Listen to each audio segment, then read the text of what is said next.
Indonesia merupakan negara berkembang di mana kecupukan akan aspek kehidupan masih belum merata. Banyak saudara kita yang masih membutuhkan uluran tangan dan juga pemberdayaan. Semangat berbagi ini digencarkan oleh komunitas Ketimbang Gamis Malang. Namun dengan cara yang tak biasa. Seperti apa? Bersama saya Khairudisa, let's talk about it.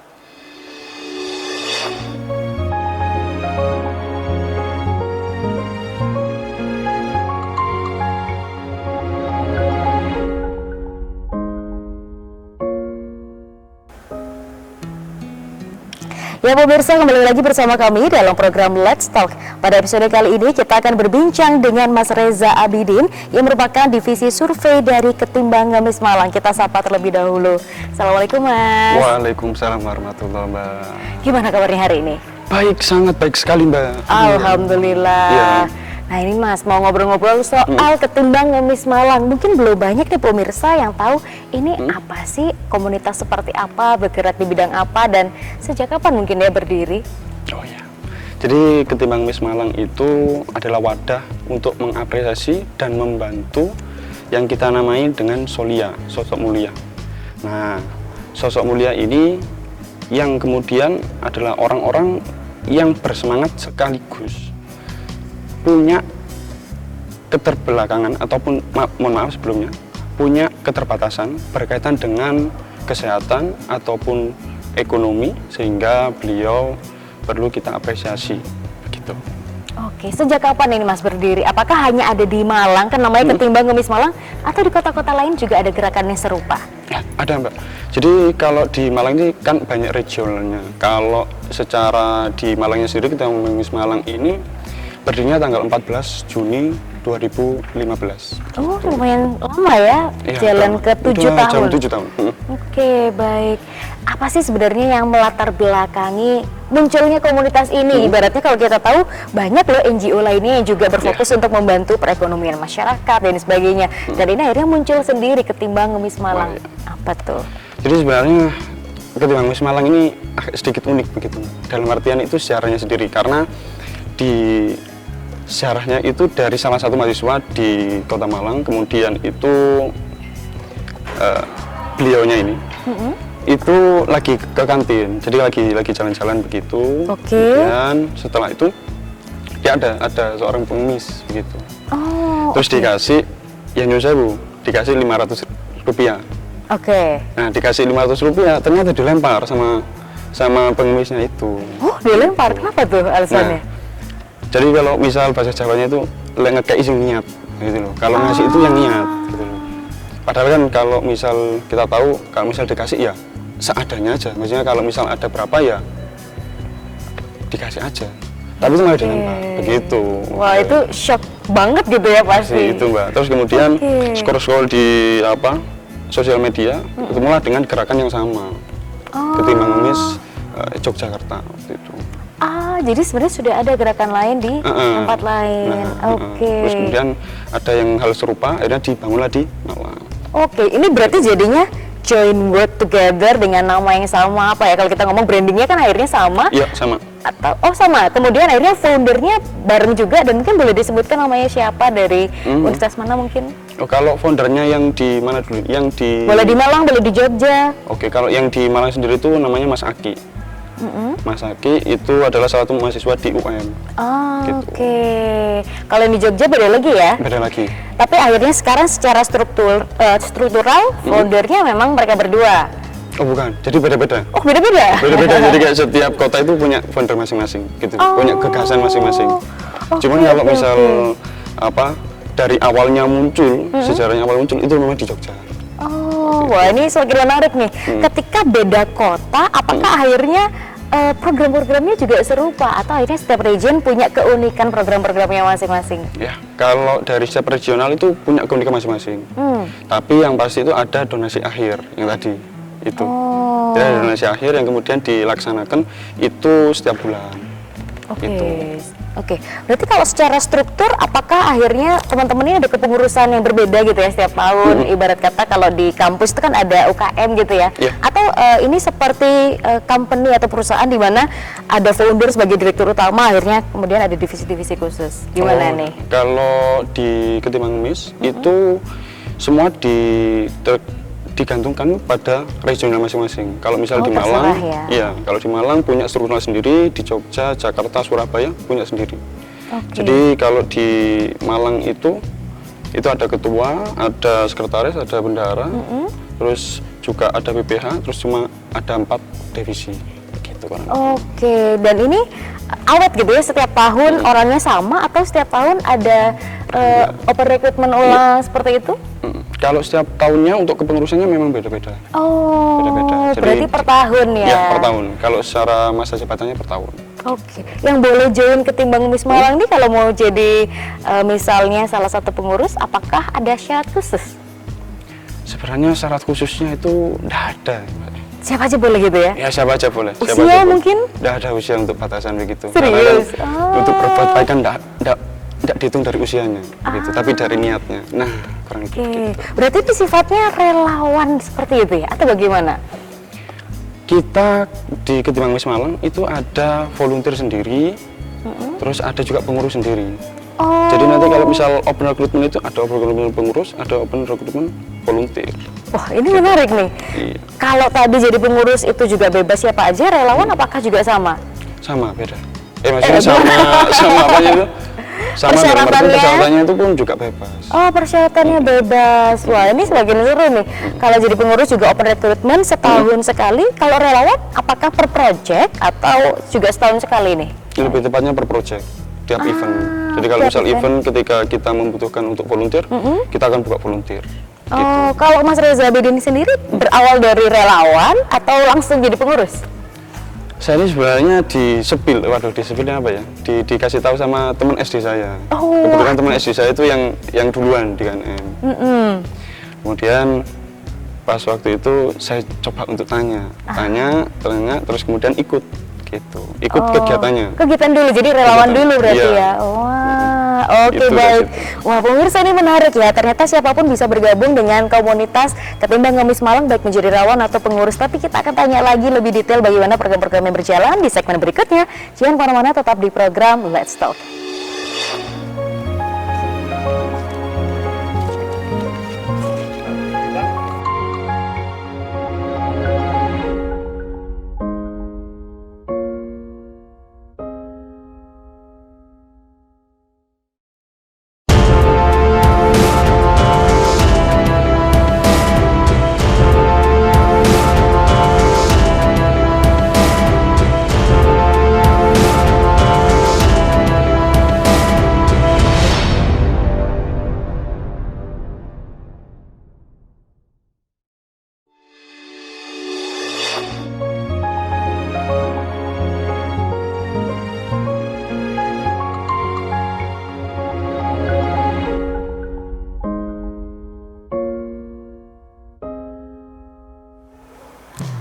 Ya pemirsa, kembali lagi bersama kami dalam program Let's Talk, masih berbincang dengan Mas Reza Abidin dari Ketimbang Ngemis Malang. Sebelumnya tadi ia bercerita bahwa masuk ke dalam komunitas ini karena diajak temannya dan join di salah satu project. Mungkin bisa diceritakan Mas, project apa yang saat itu akhirnya membuat jatuh hati untuk mau bergabung dengan komunitas ini dan akhirnya berlanjut sampai jadi pengurus. Project apa waktu itu?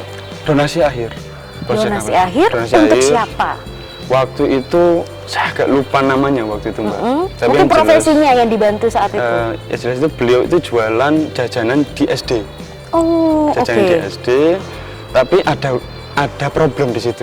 Apa tuh? Ada masalahnya, yaitu adalah beliau ini tidak diberi izin untuk jualan di situ. Oke. Akhirnya diusir sama sekolahnya. Nah, terus kemudian selain di profesinya, beliau itu rumahnya itu nyempilin apa ini tadi? Menyendiri itu deket sawah. Gitu. Ya nyuwun sewu, rumahnya itu apa ya? Gedek gitu. Gedek. Tapi di daerah Malang ya? Daerah Malang. Oke, baik. Dan akhirnya rekan-rekan dari Ketimbang Ngemis Malang ini tergerak untuk membantu. Iya. Dan apa nih, kalau yang dinamakan donakhir ini, apakah ada sesuatu yang berarti secara timeline dikumpulkan terlebih dahulu, kemudian di-share di mana, akhirnya sampai uang itu terkumpul dan diserahkan kepada si Solia tadi? Solianya. Ya. Benar. Kalau untuk donakhir itu sebenarnya setiap bulan 1 kali. Setiap bulan 1 kali. Setiap bulan 1 kali. Kalau misal dipretelin lagi itu setiap minggu pertama dan minggu kedua itu adalah survei lapangan. Oh, makanya Mas Reza bin ini tim dari survei gitu iya, kan? tim dari survei gitu. Jadi minggu pertama, minggu kedua kita survei lapangan, minggu ketiga itu udah mulai untuk menentukan targetnya siapa. Nah gitu, sekaligus kita melihat rumahnya juga. Nah, dan juga ketika kita sudah melihat rumahnya, kita beli sembakonya, sekalian belanja maksudnya gitu. Jadi di minggu keempat kita sudah siap semuanya, kita tinggal berangkatnya aja. Nah, seru gitu. ya, ini akhirnya jadinya tepat sasaran gitu, nggak sekedar misalnya ketemu orang gitu ya, terus tiba-tiba langsung, ini nih, nggak kayak gitu ya. Tapi yang menarik Mas, ketika melakukan survei, apakah ada kayak tata cara etika, dimana kan kita tahu ya, privasi orang kadang malu atau apa untuk menceritakan keterbatasan, apalagi finansial kayak gitu.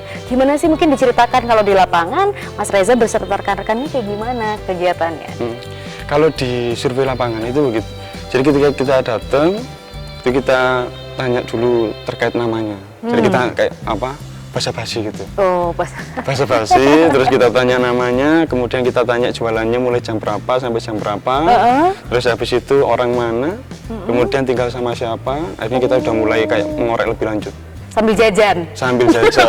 Kadang-kadang kalau apa, ada yang jualan perabotan itu ya sambil kita tanya-tanya ini berapa harganya, ini berapa harganya gitu.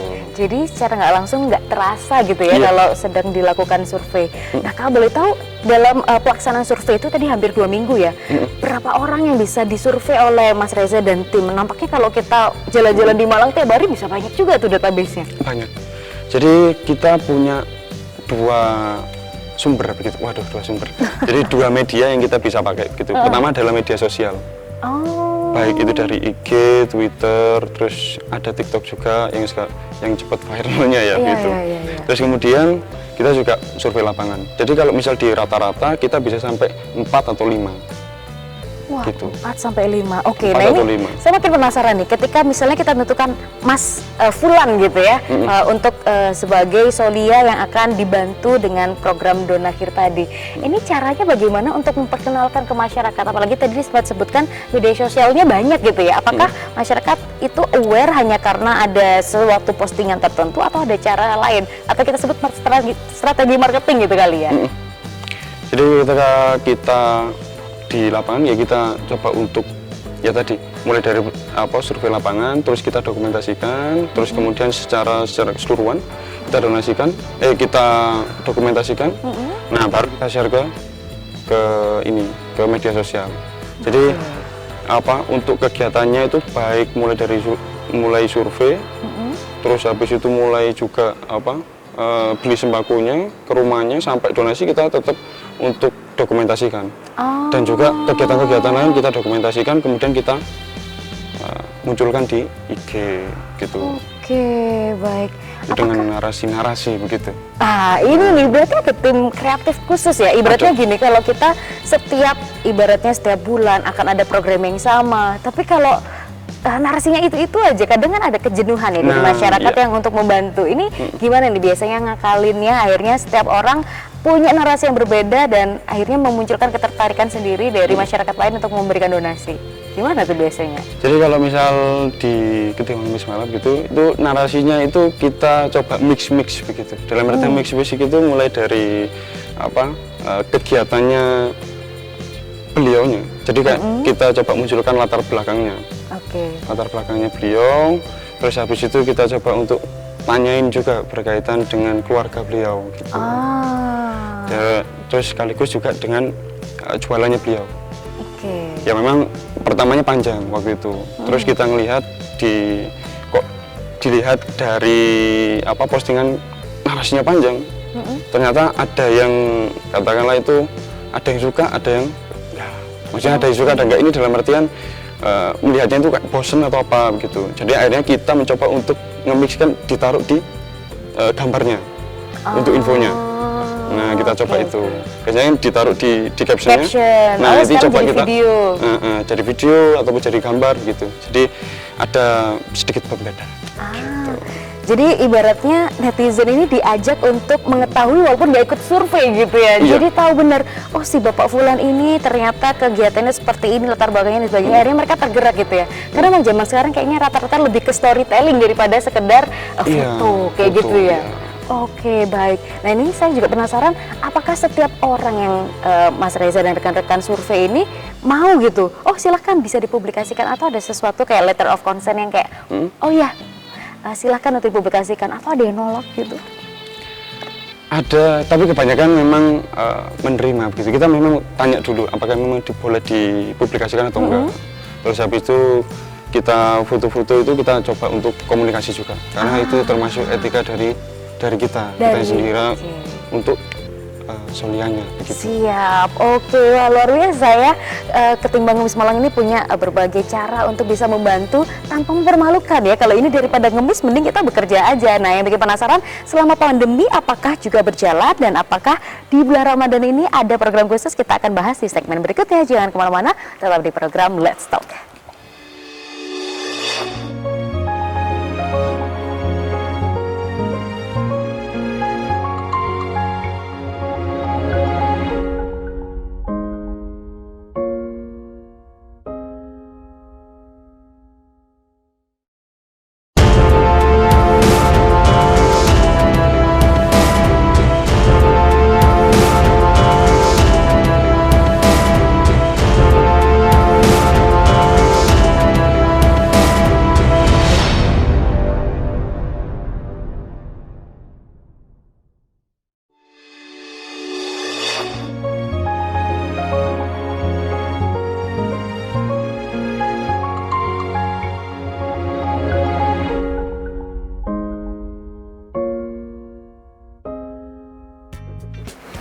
Ya pemirsa, kembali lagi bersama kami dalam program Let's Talk. Masih berbincang dengan Mas Reza Abidin dari Ketimbang Ngemis Malang. Mas nih, kalau saya pikir-pikir ya, ini adalah suatu komunitas yang luar biasa gitu ya.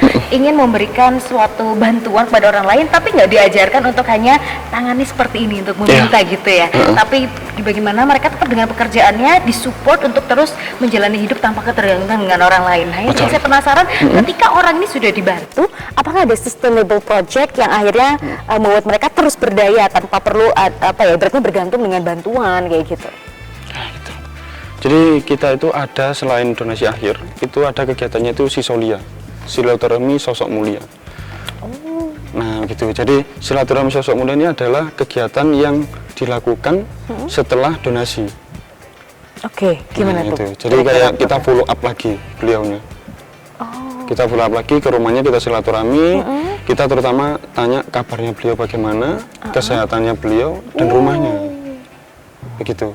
Kan siapa tahu bulan pertama, maksudnya di bulan ini kita udah donasi, kemudian entah 4 bulan kemudian atau 5 bulan kemudian kita nggak tahu lagi kesehatannya bagaimana, kabarnya bagaimana.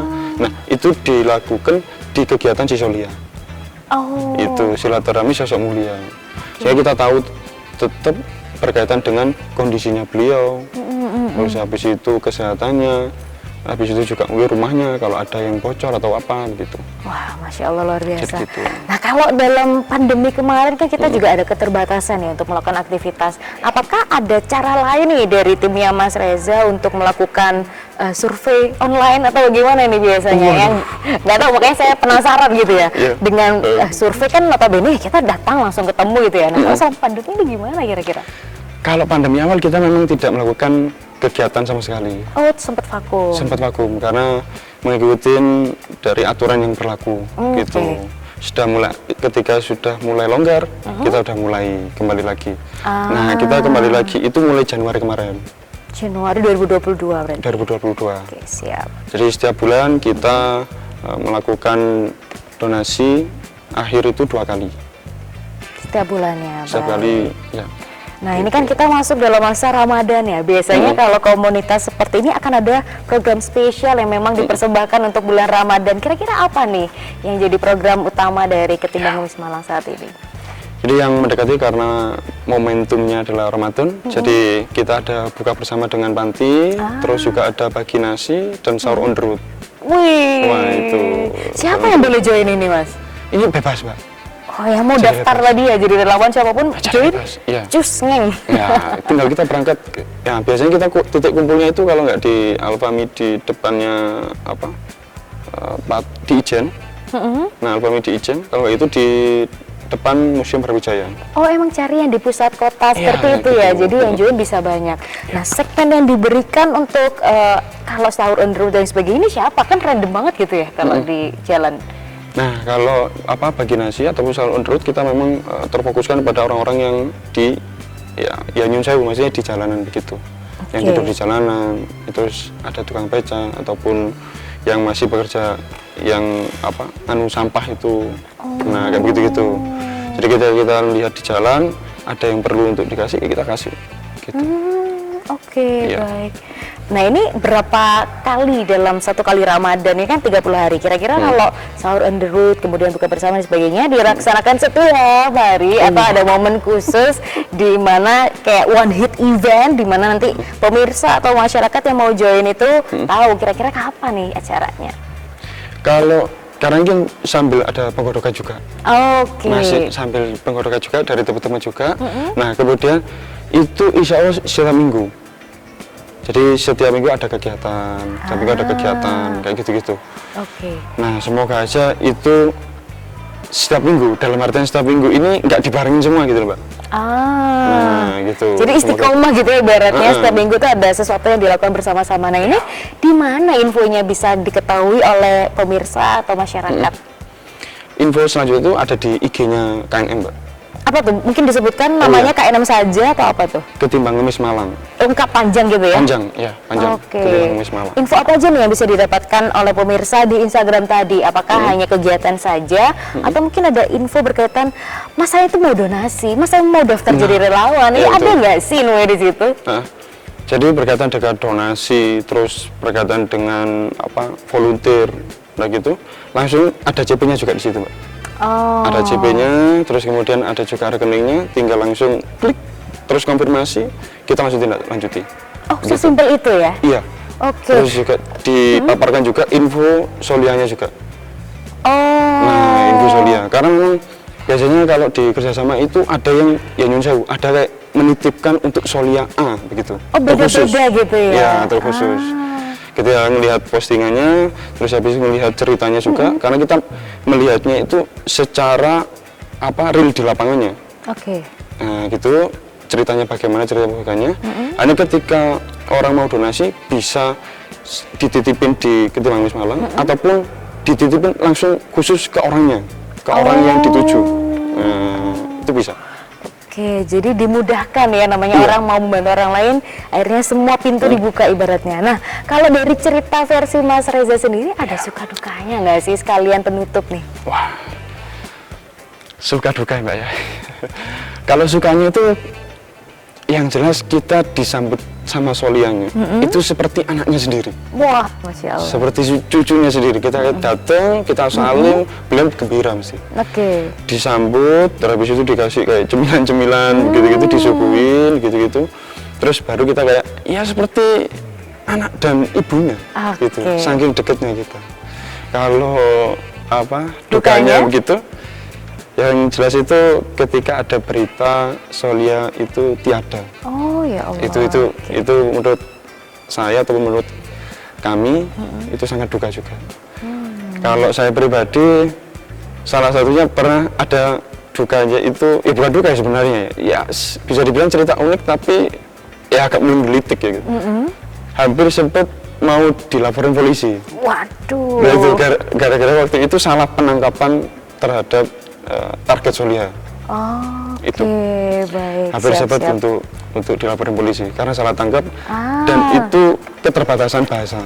Wah, luar biasa ya. Ini perjuangan dari Mas Reza Abidin dan juga rekan-rekan ini juga ternyata tidak mudah, dan semoga masyarakat atau pemirsa juga tergerak untuk membantu meringankan usaha dari rekan-rekan ini dan menyalurkan bantuan terbaiknya. Tadi bisa lihat di Instagramnya Ketimbang Ngemis Malang. Baik, terima kasih banyak Mas Reza sudah berkenan untuk sharing kali ini. Sehat selalu, salam untuk tim dan terus semangat untuk menebar banyak kebaikan. Ya, terima kasih banyak. Baik pemirsa, tak terasa 30 sudah kita berbincang hari ini. Kita masih akan ngobrol-ngobrol lagi di episode berikutnya.